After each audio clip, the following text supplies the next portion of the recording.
early in a relationship, you're often like going to visit each other's gardens and like explore and find out what's there. But at a certain point in a long-term relationship, when your sexual connection lasts over years, eventually you start to cultivate a shared garden.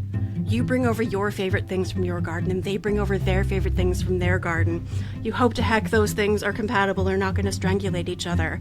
And, you know, as time passes, there are certain seasons in life when the garden gets neglected, and also the garden is still there, and you can go back and untangle all the weeds that have grown. So it's not just about your individual garden. It's about, like, here's this shared plot that you and I are cultivating together.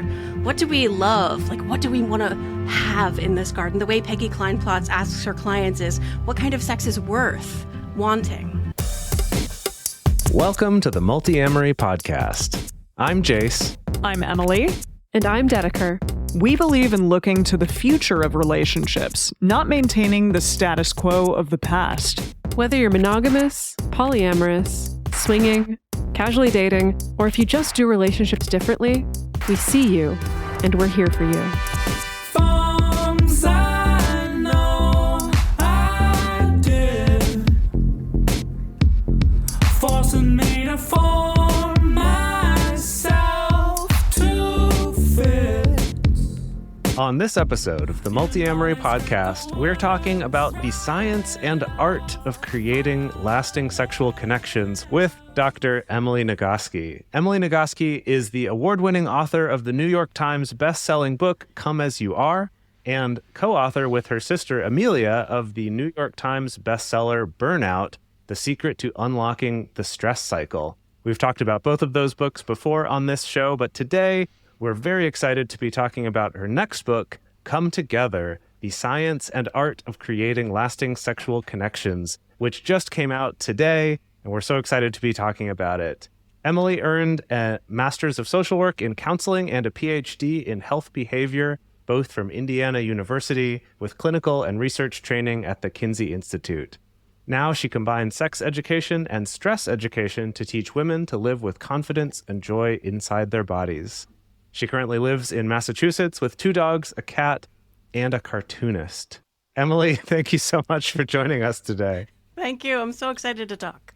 Yeah, this is a really exciting time for us. We've been wanting to get you on the pod for a really long time. I know our audience really loves your work. They reference your work all the time in our Patreon communities. I'm referencing your work all the time with our clients. So I don't even know, should I tease our listeners ahead of time to let them know that we're going to have you on? Is there going to be a big surprise? Yeah. Just drop it. I don't know. I still got to chew on that one. But let's dive in talking about your most recent book. So your book focuses on maintaining a healthy sexual connection while in a long-term relationship. And now this is a topic that people have been trying to figure out, I feel like, since the dawn of time.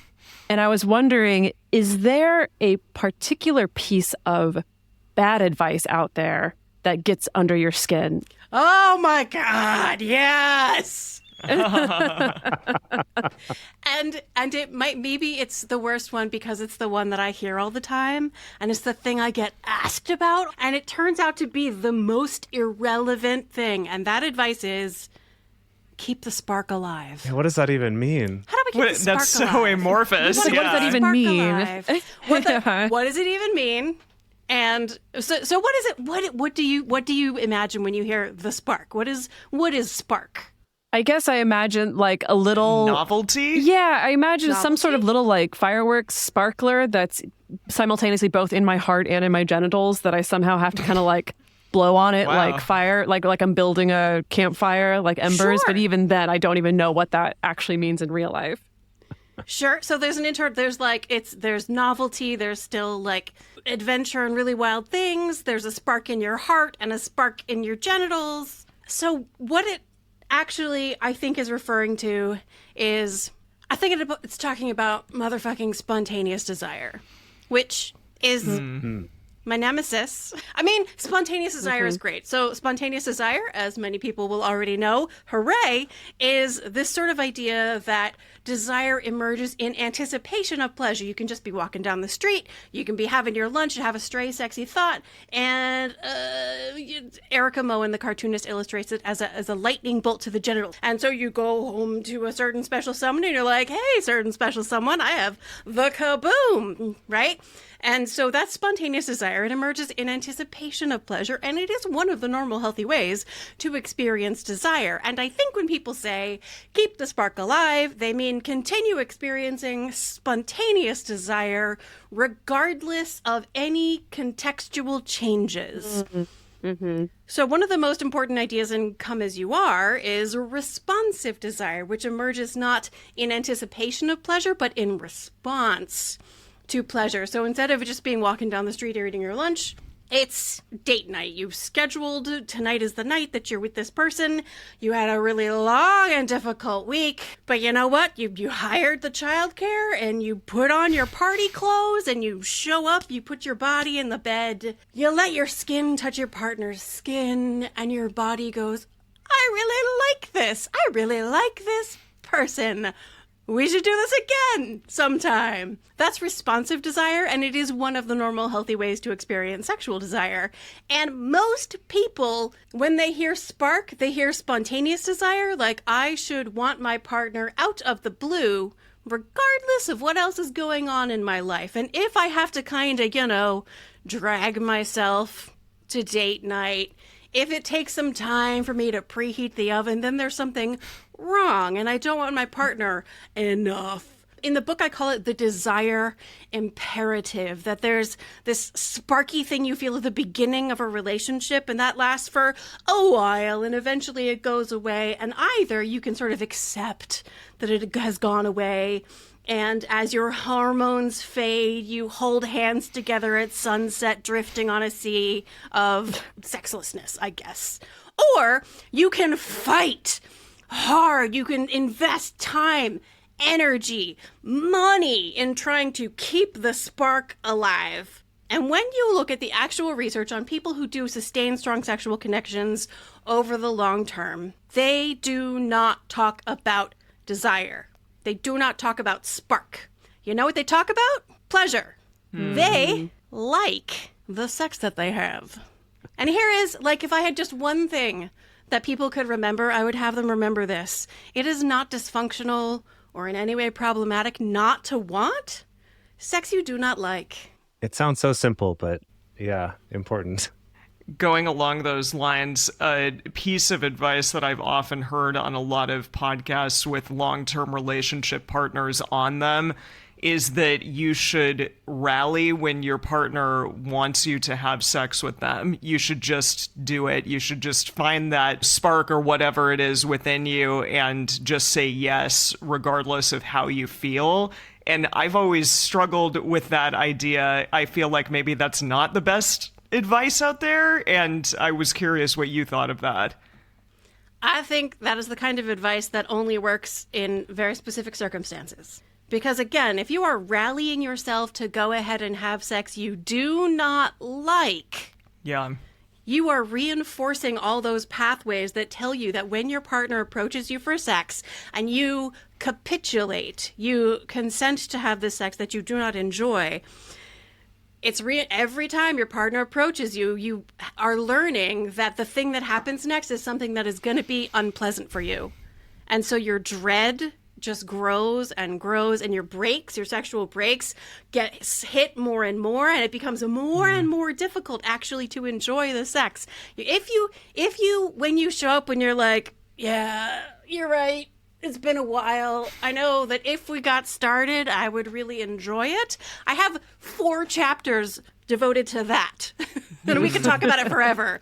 Of you would like to have sex. I, in principle, would like to have sex. And I don't know how to get there from where I am right now. There are ways to, if you're like, I know that if I could just get there, we would have so much fun.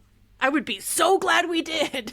Then yeah. Yeah, it's funny that specific thing you're talking about, and in your TED Talk from 2019, you talk about the going to a party as the metaphor for this. I think that one metaphor comes up probably every week in Dedeker and my conversation with each other about having sex. It's that kind of in a good way, in a positive way. Yeah, we know we're going to like the party. It just feels like a lot of work to get ready for it and to get dressed to go to it. But I we know we're learned going to that have metaphor from sex therapist Christine Hyde in New Jersey, actually at the Romance Writers Association conference in New York City in 2015. Oh, cool. And what was normalizing about it for me, I was like, other people dread parties before they go? Yeah. That's why I'm normal? Yeah, that's why that metaphor has landed on me so powerfully. It's because I'm also an introvert who doesn't like parties, but will sometimes go to them and enjoy myself afterwards, right? So like I really, really feel that. It's such a great metaphor. So I extend that metaphor in the new book. So for me, spontaneous desire is like waking up in the middle of the night and you remember that there's leftover cake in the fridge from the party. And your interest in that cake has nothing to do with you being hungry. You're not hungry. It's the middle of the night. But man, you love cake. And there's a cake in the fridge. That's spontaneous desire. Responsive desire is when you're like, I said I would go to this party and I've had a long week, but I said I would go. So we arranged the childcare. I'm going to put on my party clothes and we're going to go through all the traffic. And then I show up and I have a good time at the party. That's responsive desire. Then there's a third thing that I call magnificent desire, named after Peggy Kleinplatz and Dana Maynard's book, Magnificent Sex, which is wonderful. And if anyone hasn't read it yet, you should read it. It's so good. So magnificent desire, these are people who don't just have fun at the party, they love to entertain. So even when they are at the frickin' grocery store, they are getting the mortadella, because they're imagining piling it up in little beautiful heaps on the charcuterie board. They get the little skinny breadsticks to lay at an angle just so. Why would we spend time and imagination preparing for a party that might not even happen? Why invest so much effort into making it beautiful, making tiny little like hot dogs wrapped in croissant? Why would we take time to do all that? Because we love sharing pleasure with the people we care about. And we put in time in advance because we know that when we show up to the party, we're going to share this pleasure together. Couples who are most successful at sustaining a sexual connection over the long term are these couples who love to entertain. The other metaphor that I use in Come As You Are is the garden metaphor. On the day you're born with this little plot of rich and fertile soil, and your family and your culture start to plant ideas about sex and love and bodies and relationships and safety and gender. And by the time you get to adulthood, you have this garden. And they have taught you how to tend it. And some of us get lucky and have nothing but beautiful things that we want to cultivate. But a lot of us get stuck with some very toxic shit in our gardens. And have to go row by row and weed and to choose which things we want to keep and cultivate and which things we want to pull and throw in the compost heap to rot and become fertilizer for other things. And early in a relationship, you're often like going to visit each other's gardens and like explore and find out what's there. But at a certain point in a long-term relationship, when your sexual connection lasts over years, eventually you start to cultivate a shared garden. You bring over your favorite things from your garden and they bring over their favorite things from their garden.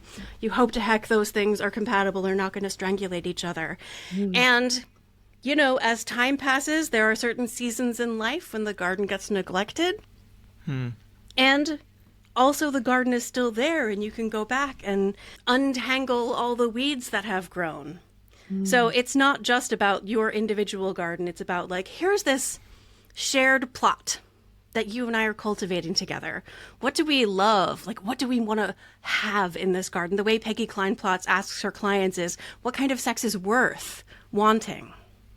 I love that question. That's beautiful. Yeah. Well, on that topic, we wanted to ask you about pleasure. So in the book, you talk about how pleasure is the measure in encouraging people to focus on using the amount of pleasure as the thing to measure rather than frequency or length or athleticism or whatever other things people might look to for evaluating their location, sex life. Number of orgasms. Yeah. And so we're usually conditioned to judge it based on all of those other things, right? Those are, I guess, some of those plants that were put in our garden there. But what does it actually look like in practice to try focusing on pleasure? Because I think that sounds great in theory, but it's kind of hard to imagine. How do you do that? What does that look like in real life? Yeah, this is one of the really tricky questions, because what does it look like tempts me to tell a story about what it looks like for some specific people in their specific relationship. And the deal is, what it looks like for some people in their specific relationship truly has nothing to do with what it's going to look like for you in your specific relationships, because people vary and also people change across time. But I can tell you that pleasure is not the simple thing that I remember being at the Woodhall conference back in 2012 or 2013, and talk after talk that I went to was like, pleasure is the most important thing. Nina Hartley said you can't experience pleasure when you can't breathe below your third rib, which is 100% accurate. People kept talking about how pleasure is really important and pleasure needs to be at the center of the conversation, and nobody was talking about what pleasure is. And why it's difficult sometimes. So can I talk a little nerdy brain science about what pleasure? Oh, Yeah, please please. do. You are among friends here. So one of my favorite characteristics of the mammalian brain is the affective keyboard of the nucleus accumbens shell, which, depending on your state of mind, depending technically on the state of your vagus nerve probably, will change how it responds to a particular stimulus. So when you are in a calm, relaxed, happy, trusting, connected, playful state, curious, your brain will respond to almost any stimulation as something to be explored with curiosity, something that can be a potential game, which is why something that would be painful under a lot of circumstances can feel sexy under sexy circumstances. Insert like cock and ball torture here, insert nipple clips here, spanking, whips, like all the pain stuff can feel pleasurable because your brain is in the right state and your affective keyboard has tuned itself to a positive valence. But when you're in a stressed out state of mind, when you're feeling threatened, overwhelmed, exhausted, when you're physically unwell, your affective keyboard tunes itself to interpret almost any stimulation as being something to avoided as a potential threat, even stimuli that in a different context it might have moved toward with curiosity, something you would ordinarily think of as pleasurable, like a caress from someone you really love. Under general circumstances, that might feel positive, but if you are currently pissed off at that beloved partner and they caress you very gently, it's irritating. The worst sensation, the worst feeling. Oh, I think that comes up even not if I'm upset with that partner, but if I'm just like annoyed and frustrated at work or something, and, you know, a partner comes up and tries to be loving and light touches, I'm like, get off. No, I'm in the middle of being mad and focused right now. Yeah, and there's now a whole bunch of neuroscience about how reliably our brains will interpret as threatening any kind of social approach. When we're in a fight or flight state, we're in a dorsal shutdown state. And when we're in a ventral, socially engaged, connected, safe state, our brains are very ready to experience all kinds of sensations. So it's that kind of thing where I know there's so many people. I think the aphorism that gets tossed around is like how the brain is like the biggest, what is it, like erogenous zone of the body. It's the most important erogenous zone. Your largest erogenous zone is your skin. Your skin. Yeah, that's what I would imagine. Just in if we're terms getting of like sheer area. We're getting technical there. Yeah. Right. Yeah. I correct it because I had a really terrible copy editor for Come As You Are. I have the sentence that your brain is your most important sex organ, and she changed it to largest. I see. And I was like, Yeah. no. So like, it matters to me. The brain is because you can have an orgasm. You can remove almost any part of your body except your brain and still be able to have an orgasm. You don't need genitals to have an orgasm. You don't need feet to have an orgasm. Don't need hands to have an orgasm. You need a brain. Like, it really puts the Scarecrow from The Wizard of Oz in a different perspective for me. But maybe that's why he really wanted a brain all along. Talking about having an orgasm, yeah. His lack of being able to have such one. Nothing. My head all full of stuff and my heart all full of pain. Oh, he was. That's very sad. Goodness. I want to talk about something that you said in the book, and quote, partners in a sexual connection can treat context as a third thing, a site of mutual curiosity and exploration. And then couples who sustain a strong sexual connection co-create a context that makes pleasure easier to access. So that's really interesting. Can you give examples? Yeah, exactly. Just like, what are some examples of what that kind of context can look like, kind of in a practical sense? The third thing comes from an essay written by a poet about his marriage to another poet, where he talks about that they didn't spend their days gazing into each other's eyes. They spent their days with their gaze on shared third things, which every relationship that lasts any amount of time requires third things. It can be your favorite artist. It can be your kids. It can be the sports team that you follow. It can be your garden. It can be your special needs cat. You have third things that your relationship focuses on. And I 100% believe that your shared erotic connection, if that's a component of your relationship, it deserves to be a third thing toward which you turn your shared gaze with focus, with pleasure, with play. Many people say that sustaining a sexual connection in a long-term relationship is hard work. I say it's a hobby because it's not necessary for almost anything or almost anyone, but it is, like, if it's worth doing, you're gonna have to put some effort into it. Cultivating a garden takes some effort, and you do that by creating a context that makes it easy to get to the pleasure. So I can just talk about the origin story of the book is that Writing Come As You Are actually, like, ruined my own sex life. Oh, Dear. goodness. Funny how books can do that sometimes. Writing a book is terrible, as Amy Poehler says. So, I mean, you might think that writing and talking and thinking about sex all the time would, like, increase your interest in sex. No, I was so stressed out that I had, like, zero interest in actually having any sex. So, like, for months, nothing. And then I went on a book tour, and I was even more stressed. So there were more months of nothing. And I went to the research, because that's what I do, to be like, what do people do? Because there's all this stupid, keep the spark alive. What? And so I found there's 3 characteristics of couples who sustain a strong sexual connection over the long term. 1, they have a good relationship. They are friends who admire and trust each other. For crying out loud. I hope that's not controversial. No, it's not. No, it's not. We talk about that all the time. Yeah. 2, sex matters to them. They decide that it is important for their relationship for whatever reason. And all of chapter 1 is, what is it that you want when you want sex? What is it that you don't want when you don't want sex?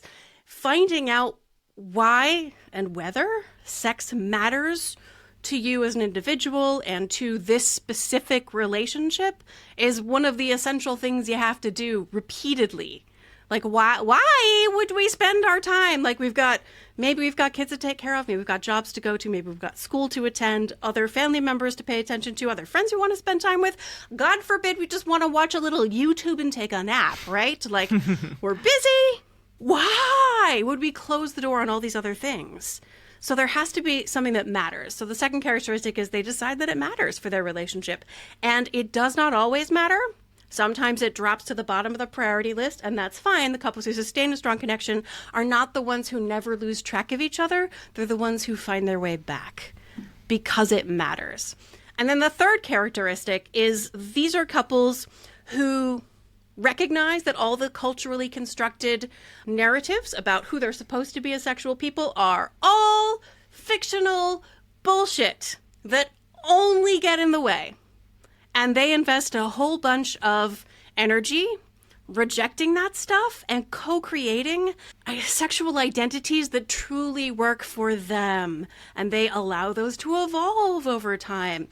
In particular, I'm talking about the patriarchy broadly and the gender binary more specifically. Being trapped in those roles is very dangerous. And so there's 2 chapters about the gender binary.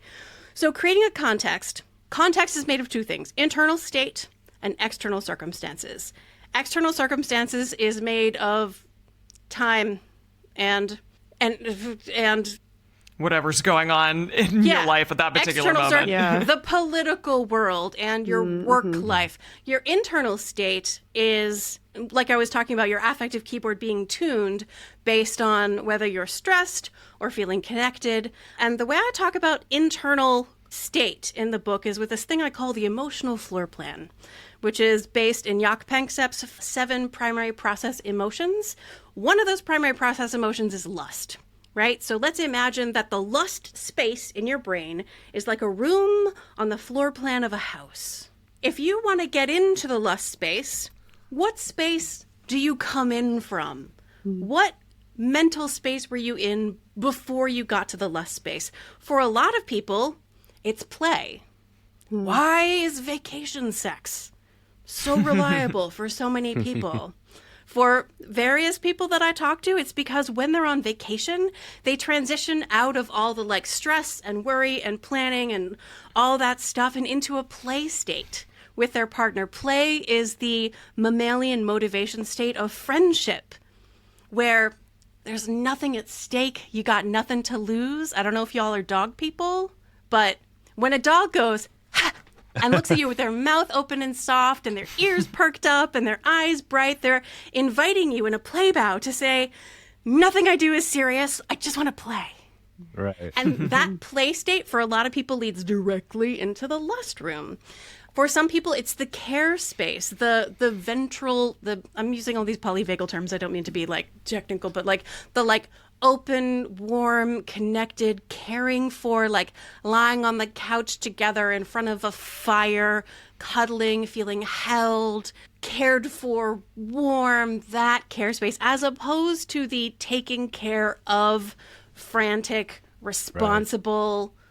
Care is a very big space in the mammalian brain, especially the human brain. But there is this area of caring for each other that often just slides right into the lust space for a lot of people. Seeking is another space in our emotional floor plan. This is curiosity, exploration. My favorites, this was a really big one until I got out of school. All the people I dated when I was in grad school were also grad students, and talking about each other's research was basically a water slide directly from talking about the other person's research into the lust space. Just directly, just easily. For other people, the seeking space, adventure, exploration takes the form of traveling the world together. I know people who sold all their possessions and traveled around the world together, which sounds like a nightmare to me personally, but they loved it. I mean, things went wrong all the time, but because they were together and dealing with it together, it was this bonding adventure, and they now have the babies to prove it. So for a lot of people, these 3 in particular, play, care, and seeking, usually have a doorway right into the lust space. And so the question, so for all the people who were I know that if I could just get there, I would have a good time, but how do I get there? The question is, how do I get to care? How do I get to the play space in my brain? How do I get to the seeking space in my brain? Because chances are you, like me, this is exactly the situation. I know if I could just get myself there, I know it would be good. But the last time I tried, I just cried and fell asleep. And I was stuck in one of the pleasure adverse spaces, like fear and rage and panic grief, which is loneliness. I felt stuck and trapped, and I couldn't get out. And so a combination of learning to access play with my partner and a whole bunch of therapy to help me learn to recognize, when am I in? How do I know in my body that I'm in the fear space? What puts me there, and how do I get myself out? How do I know when I'm in the rage space? What gets me there, and how do I get myself out? Learning how to navigate my emotional floor plan was for me the key. So creating a context is, yes, about your external circumstances. It's about creating windows of time. The reason I'm a fan of scheduled sex is because I feel like I want to live that. People's complaint about scheduled sex is they feel like if they have to put it in the calendar, if they have to plan ahead, they don't really want me enough. If they don't want me spontaneously, there's something wrong. if that's your life, cool. And also, I think a lot of people are busier than that. Yes. And like, if All three of us something say gets on the calendar, like my partner cordoned off time on the calendar just to spend with me. And it's not just enough time for the sexities. It's enough time to transition out of wherever we were in our emotional floor plans into, and I have found, you don't try to transition into the lust space, because the ironic process will take over and you'll never get there. Don't think about a white bear. Don't think about a white bear. Get an erection. Get an erection. Get an erection. It's never going to happen. Don't try to go to the lust space. Go to the room next door to the room where it happens. Doot, doot, doot, doot, doot, doot. Just get to the play space, get to care, get to seeking. And from there, you will water slide. You will like open the door. You will get into the lust space from there. So much of this is making so much sense. I mean, a couple things. I know for Jace and I, like the times when we have put sex on the calendar, or if we've decided we want to put actually like a big chunk of time towards sex on the calendar, often the first hour of that is playing video games together. Yeah. Actually. That's so great. Because we're both people who very much get in our heads and like get very work obsessed, right? And I do think that something that has helped us is that we do know we need a transition time, but I never put it together that like the video games count as like that play time. And I so appreciate you talking about this because I think our cultural narrative usually is, oh, if you can't get there, do more foreplay. You know, that's what you need. Just do more foreplay. Well, and to be quite frank, it's if you're a woman and you feel like you can't get there, oh, do more foreplay. And then we just kind of assume men are always up for it, right? And don't need to transition or anything like that. And then I also think about the fact that our models for making that transition. I mean, when we look at pop culture and in the way sex is depicted either in film or TV or in porn, I mean, in film and TV, it's like we go from action sequence to having sex with each other, or we go from having a passionate debate with each other to having sex with each other, where I'm just like, that's not really the way I think most of us actually transition, right? Or if it's porn, there's no transition, right? We're just boom, we're just right there, right? And so I so appreciate normalizing the on-ramp and that it's not just about you need more foreplay. Yes. So here's my specific neuroscience reason of like why it's not just more foreplay. The deal is when your brain is not in the correct state, it's not going to interpret your foreplay behaviors as sexy because your brain is not in a state to interpret it. It doesn't matter that you're doing sexy things. Like, you can be making out with your favorite person, and if your brain is still stuck on, like, the dishes in the sink and the laundry and the washer and the toys on the floor and your homework that didn't get done and the conflict you had, like, 3 days ago that never quite got resolved, it doesn't matter how much you usually enjoy making out with this person. It's not going to arouse you. Because your brain isn't even perceiving the pleasure of it. I want to talk about the difference between multiple people in relationships and their sexual desire, just sexual differences in general. I think that comes up a lot in many relationships, even ones that are monogamous, but in the context of non-monogamy, which we talk about on this show, there's the possibility that the way that they choose to engage in sex with other people might be very different than how you choose to do that. And so how do you recommend that people work through those sexual differences? Maybe desire differences in how much a person wants sex or not. I think that that's a thing. Like, some people say, oh, well, I'm just a really sexual person and you are less sexual than I am. And so in terms of those differences, whether it be desire, whether it just be the amount of sex that a person wants versus another person, I think that becomes even more challenging in a non-monogamous context when you add more people. So I guess just the question is, how do you deal with all that? Everything gets more challenging when you add more people. Yes, so, of course. People in open relationships, polyamorous folks, are represented in the book. My one commentary about could polyamory be right for you? It is multiplicatively more complex, and it can be amazing. I have seen open relationships, polyamorous relationships that are models for all relationships. And those people, they have the time to talk about all this stuff. So if you have the time and the emotional articulateness and clarity for it, can be like amazing, but everything is more complex when you add extra people. Just like adding extra people is always more complex. But it really comes down to the pleasure part. Like when eroticism becomes a part of our connection, what kind of sex do you like to have with me? What kind of sex do I like to have with you? Want a third person involved in this sexual encounter? What kind of sex does that person like to have with me? What kind of sex does that person like to have with you? What kind of sex do you like to have with that person? What kind of sex do I like to have with that person? What kind of sex do we all like to have together? And it's about the pleasure of it. And some people do have greater interest in sex. Some people have overall less interest in sex. Some people have lots of interest in sex at some seasons in their life and way less interest in sex at other seasons in their life because their context has changed. They're more stressed. They're physically ill. They're just overwhelmed with other priorities. Things just change. So staying attuned to what your internal state is, how your external circumstances are changing, being really aware of what feels good for you, staying really honest with people about what feels good for you versus what doesn't feel great for you, which is a complicated conversation when it's not the same thing that the other person thinks feels good. Those are the things that matter, and those are not 5-minute conversations. We're going to take a brief pause for a moment to talk about how you can support this show. If you value this content and appreciate that we're able to put this out into the world for everyone for free every week, please take a moment, check out our sponsors. If any are interesting to you, go check them out. It does directly help support our show. And of course, if you want to contribute directly and join our community, you can do that at multiamory.com/join.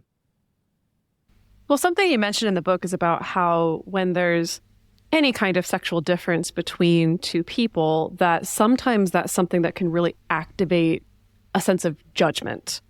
Sure, if you decide that one person is right and the other one is wrong. Exactly right. Or if I think the way that you think about sex or your sexual interests are maybe like gross to me or vice versa, or if you think I'm too prudish in my sexual or whatever. And so I guess I'm kind of wondering about couples being able to bridge those gaps where they can acknowledge the places that they're different. So we're now in chapter 3, I think, maybe 4, 6. There's a chapter about the characteristics of a sex-positive context. So it turns out the person who first said comparison is the thief of joy was Teddy Roosevelt. He was wrong. Kids compare body parts all the time, and it's just like, you have this and I have that. This is one way, that's another. The thief of joy is judgment. Judgment is the thief of joy, deciding that things are different. This one is right and that one is wrong. These are different. This one is good and this one is bad. It's the judgment that is the thief of joy. And of course, the thing I say over and over, y'all have probably heard me say it 12 million times. Confidence and joy are the keys to a great sex life. Confidence is knowing what is true. Joy is the hard part. Joy is loving what is true. And judgment is the thief of joy. Mm-hmm. So you can know like everything there is to know about your partner, but if a part of you recoils from a part of their sexuality, that's not a part of their sexuality that you should engage with currently. And also recognize that that judgment is about you. That's a thing that lives inside you. And when you're going to have a conversation about it, which conversations about this stuff are great, know that you have that judgment living inside you. Imagine what it would feel like for you if your partner responded to something that's true about your sexuality with the kind of judgment you feel inside you about this aspect of their sexuality, and do everything you can to respond to them the way you would want them to respond to you, with kindness and open warmth. And just, I said a thing that's really big and difficult there. Can we pause and take a moment? Or before I say this thing, I want to acknowledge that like this might be big for you. And I'm going to ask you to do everything you can just to like take deep breaths, keep your face real neutral, and then we'll take 5 minutes and you can go have whatever reaction you need to have. But first reaction, I'm going to ask for neutrality. those kinds of conversations need all kinds of buffering and padding around them. John Gottman talks about the gentle startup, and those are even more important when you feel like you're going to get a disgust response from a partner about something really important to you. So it's the judgment is the problem in that situation. It's not that you are different. It's that you have a internal experience and that's the thing is it's their sexuality. It's not you.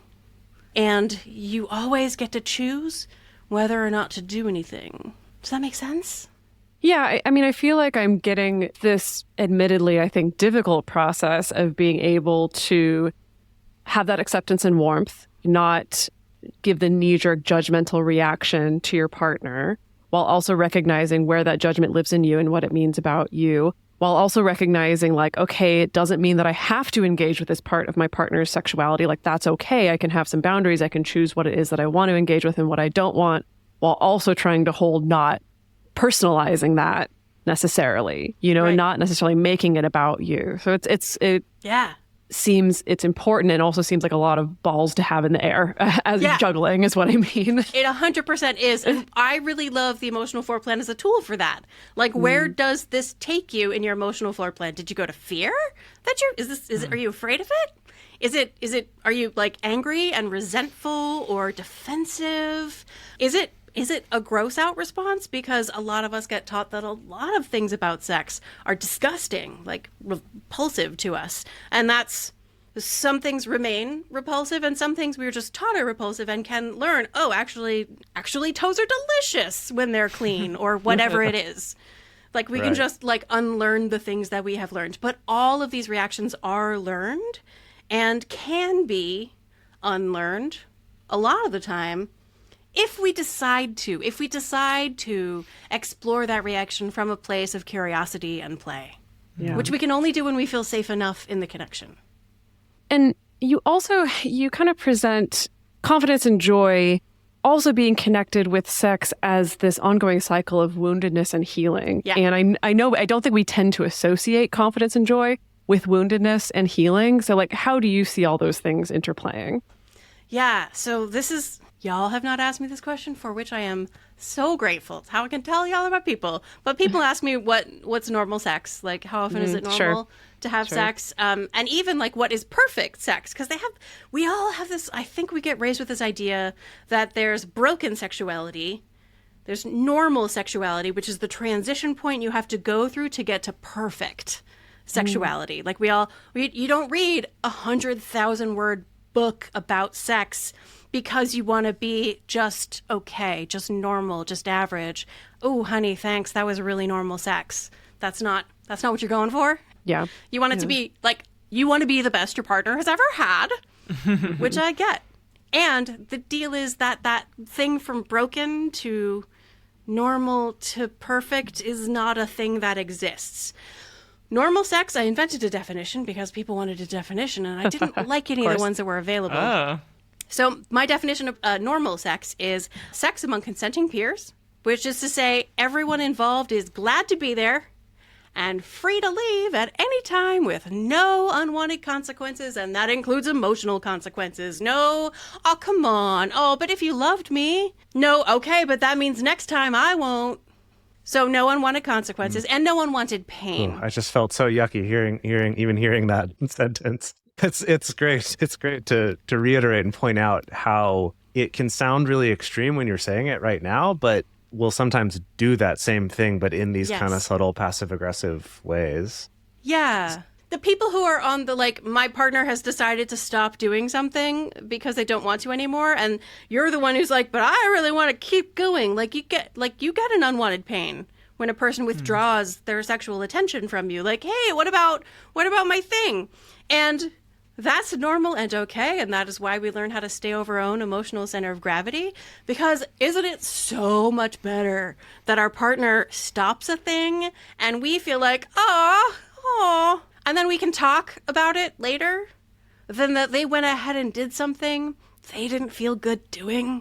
Like and then they tell you later that they did a thing that they didn't feel good doing.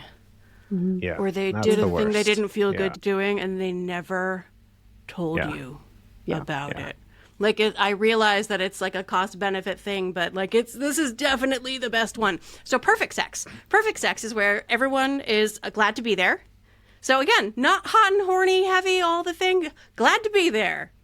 Free to leave with no unwanted consequences and no unwanted pain. Plus, everyone turns toward whatever is happening with kindness, compassion, curiosity. If you can, a sense of play. So if somebody wants an erection and an erection's not happening, you turn toward that not an erection with kindness, compassion, and a sense of play. There's so many fun things you can do without an erection. You can play with the non-erection.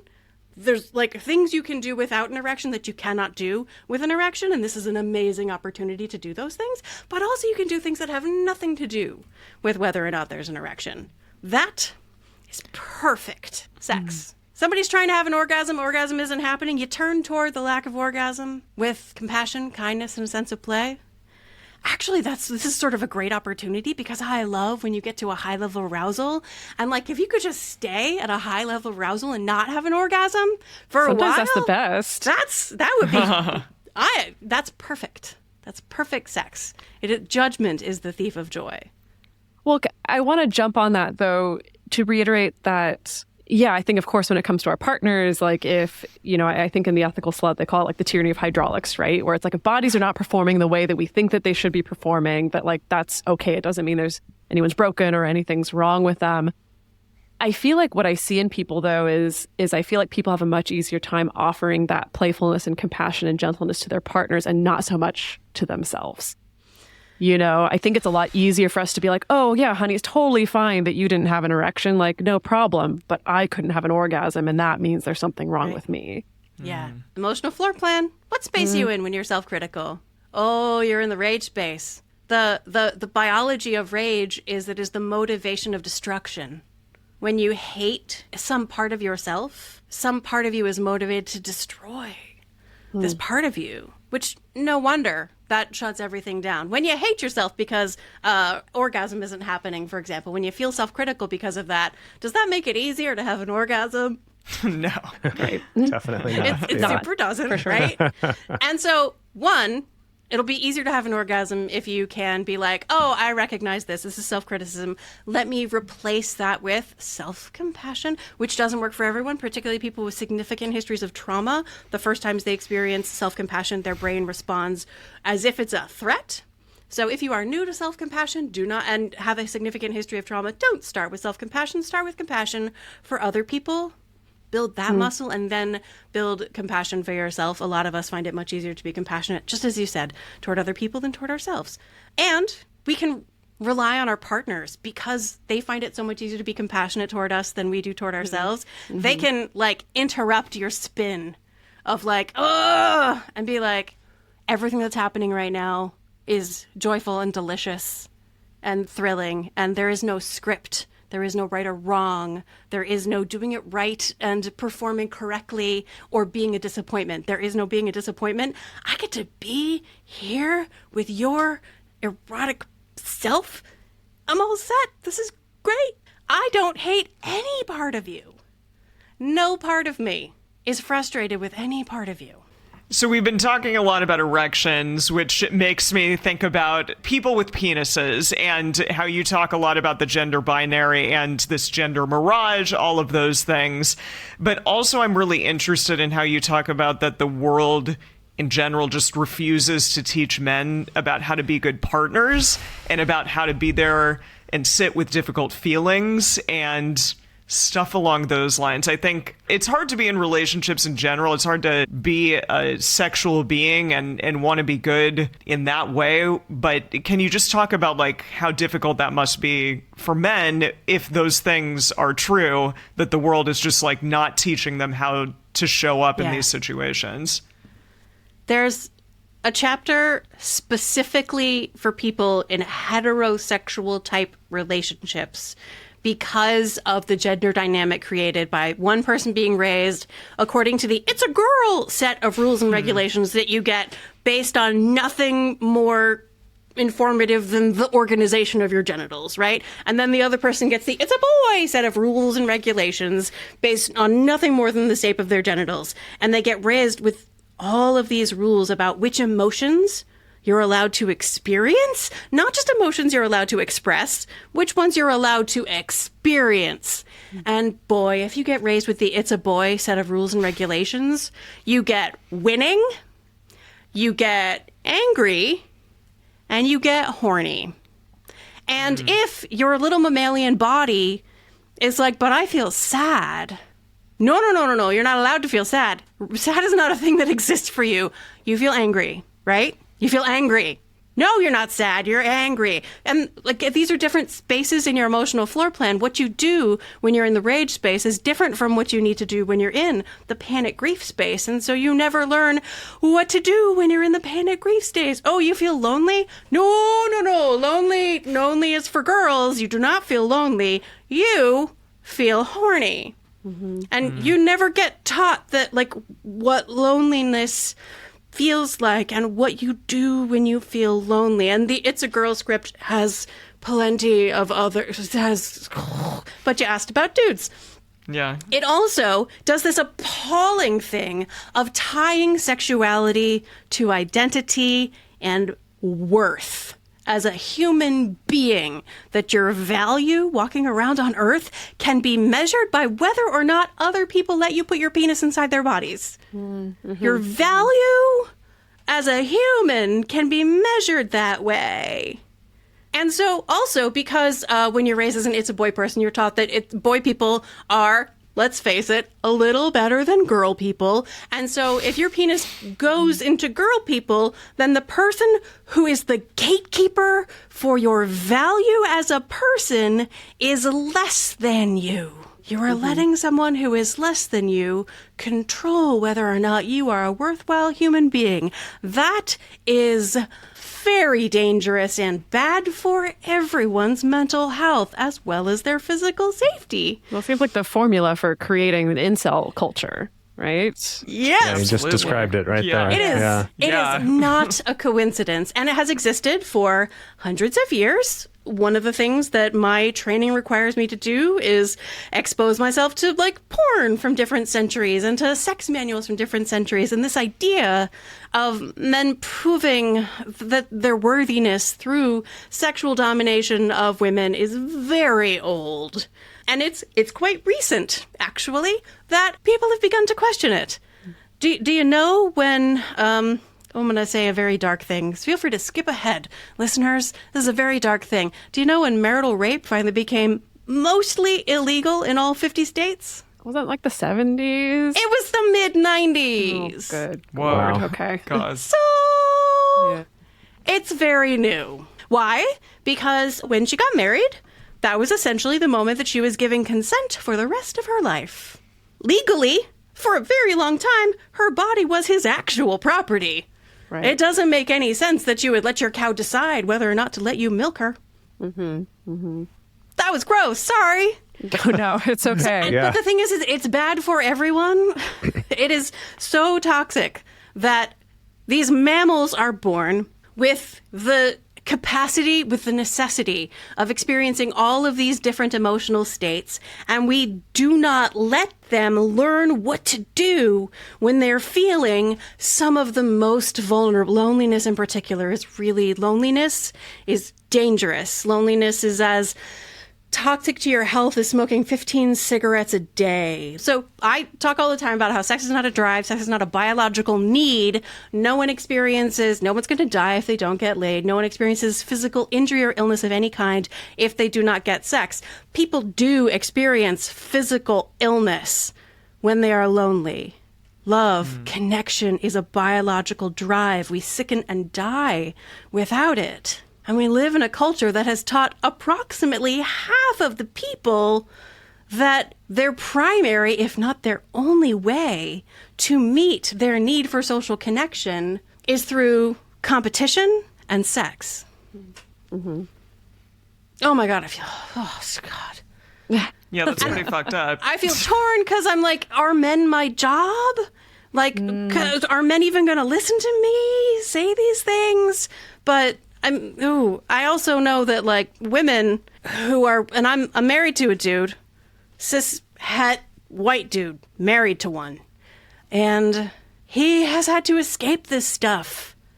And it's not easy for anybody. He had an easier time than some people because he's neurodivergent in ways that protected him. He was raised in a family he has 2 sisters and a very strong mother, which protected him some. And then he met me. And he was like, all of it is bullshit. Oh, okay, good. And women find themselves in this position of having to do the emotional labor of helping their dude depatriarchy himself, which is not fair. Sort of the point of depatriarching is like, I shouldn't have to do all of this emotional work for both of us. And so you feel like, why am I still having to do all this emotional work? Why can't you take care of yourself with your own vulnerable shit? No, the whole point is like you wanted this vulnerable shit to be like brought forward, and it's going to take a lot of work. One of the metaphors I use in the book is like carrying furniture upstairs. If he needs help carrying his heavy furniture upstairs and you're trying to carry your heavy furniture upstairs, sometimes the most efficient thing to do is for you to put down your thing and help him with his stuff so that he can get it. Even if that helping is like, he absolutely is capable of carrying that heavy furniture, by which I mean large emotions, up the stairs on his own. But he really does need a spotter to be like, you can do it. Yep, just a little more up that way. You could, like, you're doing great.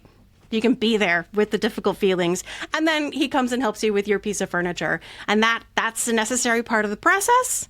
And it's awkward and uncomfortable. And, man, when you get free of this stuff, you're no longer following the rules about, like, who has to be the sexual initiator and who's allowed to be sexually dominant and, like, what kinds of sex are the right kinds of sex. The path to so many kinds of pleasure opens up wide. Is that a good motivation for like trying to de-binary each of you as an individual and your relationship as a whole? Is like our access to ecstasy is gonna bust wide open. Well, that's a perfect segue into the last question that we wanted to dive into here. Because, yeah, I think in, the later chapters of your book, you talk about practicing ecstasy and connecting to ecstasy. And I want to know more about that. And especially, I want to know more about this context of like, how do we practice ecstasy while living in a very dark and troubled world? Yeah. I'm going to say the shortcut answer is go read Pleasure Activism by Adrienne Marie Brown.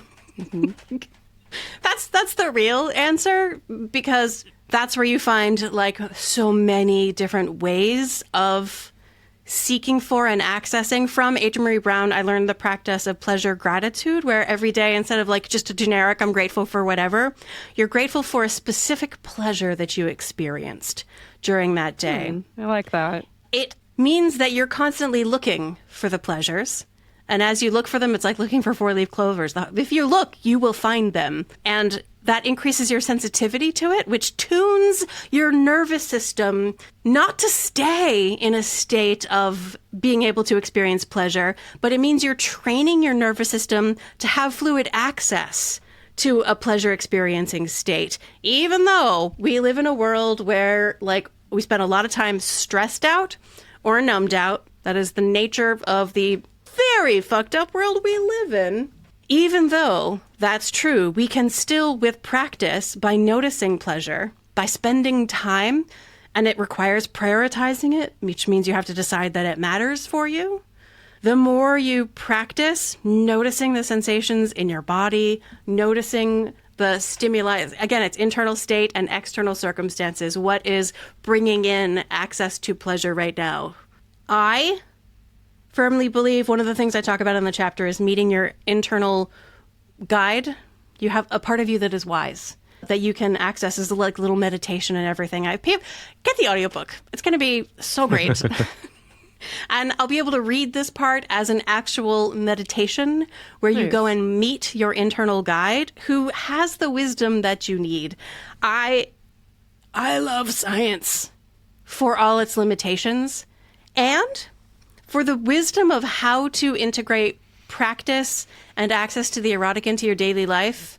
That answer dwells not in any scientific paper you can read, and it's not even in my book. It's not even, God forbid, in Adrienne Marie Brown's book. It is inside you by turning in toward yourself and believing that It is worth a practice that will heighten your awareness of the fact that you are alive today and your partner is alive today. And you can share this moment today. As I was writing the book was 2 weeks from due when a friend of mine died. Fuck cancer. That is to say, fuck cancer. She was right around my age. She'd gotten married at right about the same time I had. And I was literally writing the ecstasy chapter. And I was like, well, this is a different context for writing this chapter. And it became about, it was about expansive, ecstatic pleasure and that it is your aliveness all along. I was quoting Audre Lorde about the erotic. But then I realized that, like, even if I can't access big, giant orgasms, there is an ecstasy in, like, I am alive in this moment. My partner is alive in this moment. And we can look into each other's eyes. And we are alive right now. And holy moly, none of us are promised abundant time. But we are promised right now. And I feel there is value in framing that as erotic. Wonderful. I think that's said. a wonderful place to close. Very well said. So where can our listeners find more of you, more of your work, and of course, getting your book? The books are available wherever books are sold.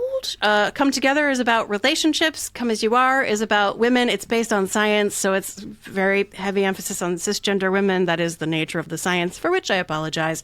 There's a Come As You Are workbook for those who do not want to read 100,000 words of affective neuroscience. And there's a Burnout workbook, which my sister mostly wrote. And it's very good. Burnout is the one that's about stress. So if you're like, I can't get to sex, I am too overwhelmed and exhausted, start with Burnout. I'm going to say EmilyNagoski.com is my website. My newsletter is the most consistent way to find out, to like hear from me and learn what's happening. And I am going to be traveling. There are events happening all over the country throughout the late winter, early spring. Excellent. So to those of you who are listening, we want to hear from you. If you check out our Instagram stories this week, these are the 2 questions we're going to post on there. Maybe we'll post them separately. Maybe if we can cram them both into one text box, we'll post them together. We'll see. But we want to hear from you. What is it that you want when you're wanting sex? And what is it that you don't want when you don't want sex? Really excited to hear what your responses are. Also, the best place to share your thoughts about this episode with other listeners is in our episode discussion channel in our Discord server, or you can also post about it in our private Facebook group. You can get access to these groups and join our exclusive community by going to patreon.com/multiamory.